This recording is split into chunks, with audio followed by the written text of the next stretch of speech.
পত্রিকা খুললেই লুটপাটের খবর। সরকার হাজার হাজার আজিজ বেনজির তৈরি করেছে। বিএনপির এমন অভিযোগ সম্পর্কে আওয়ামী লীগের যুগ্ম সাধারণ সম্পাদক মাহবুবুল আলম হানিফ এমপি বলেছেন, সরকার কোনো দুর্নীতিবাজকে পৃষ্ঠপোষকতা করছে না। আমাদের সরকার দুর্নীতির বিরুদ্ধে জিরো টলারেন্স ঘোষণা করে দুর্নীতিবাজদের বিরুদ্ধে ব্যবস্থা গ্রহণ করছে। দুর্নীতির জন্য সরকারকে ঢালাওভাবে অভিযোগ করার কোনো সুযোগ নেই। রাষ্ট্রের উচ্চ বা নিম্ন পর্যায়ের সরকারি কর্মকর্তা বা কোনো ব্যক্তি যদি অনিয়ম দুর্নীতি করেন, তবে গোয়েন্দা সংস্থাগুলোর প্রথম কাজ হচ্ছে তাদের সম্বন্ধে সঠিক তথ্য সরকারকে দেওয়া। এক্ষেত্রে গোয়েন্দাদের ব্যর্থতা হিসেবে চিহ্নিত হবে।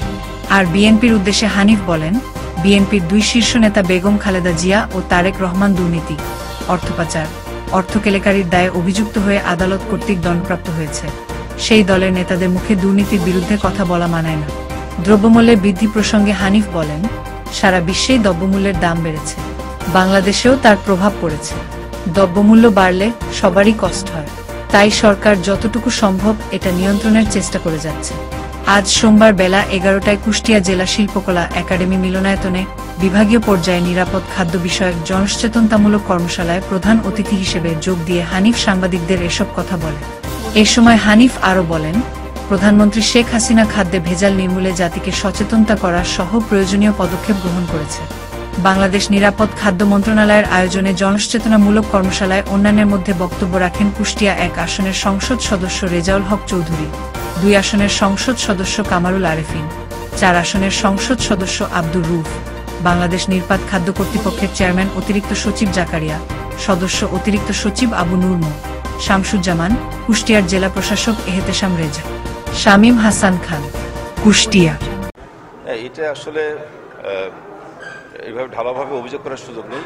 আর প্রথমত হলো যে বেনজির সাহেব কোথায় আসেন সেটা এখনো সঠিকভাবে কেউ বলতে পারে নাই। উনি দেশ ত্যাগ করেছেন না দেশেই আসেন, এই খবরটা এখনো নিশ্চিত কেউ হয় নাই। তাদের নিশ্চিতভাবে বলা যায় না যে উনি দেশ ত্যাগ করেছেন।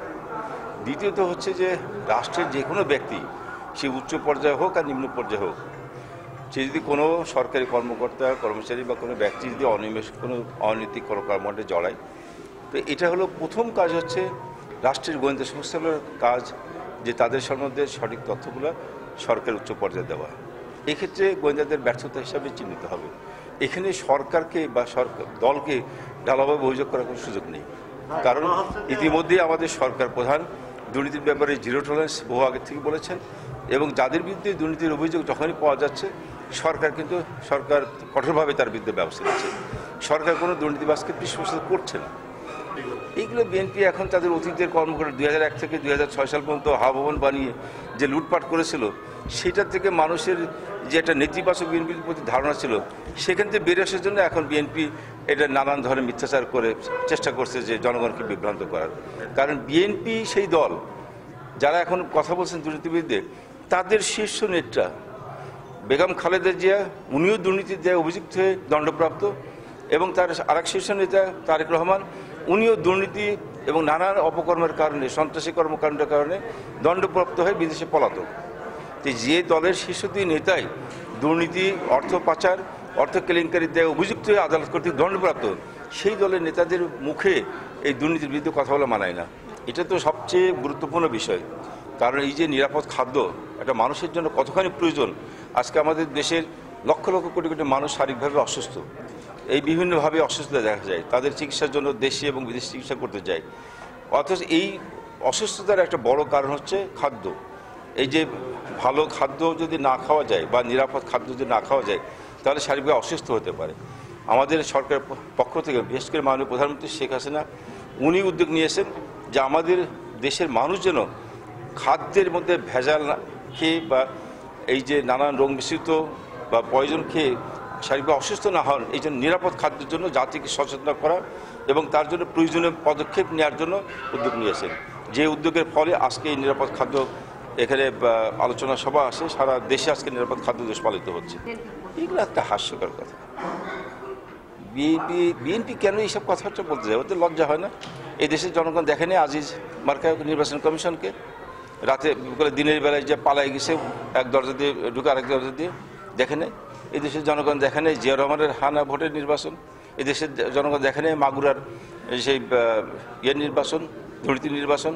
এই দেশে দেখে নেই ঢাকা 10-এ ফালুর নির্বাচন? তো এগুলো কি ভুলে গেছে তারা? এদের মুখে কোন লজ্জা এরা আবার নির্বাচন কমিশনের বিরুদ্ধে কথা বলে? সিপিবি কে বলেছে কি বলেছে সেটা আমি জানতে চাই না, আমার সে ব্যাপারে কথা বলার আগ্রহ নেই।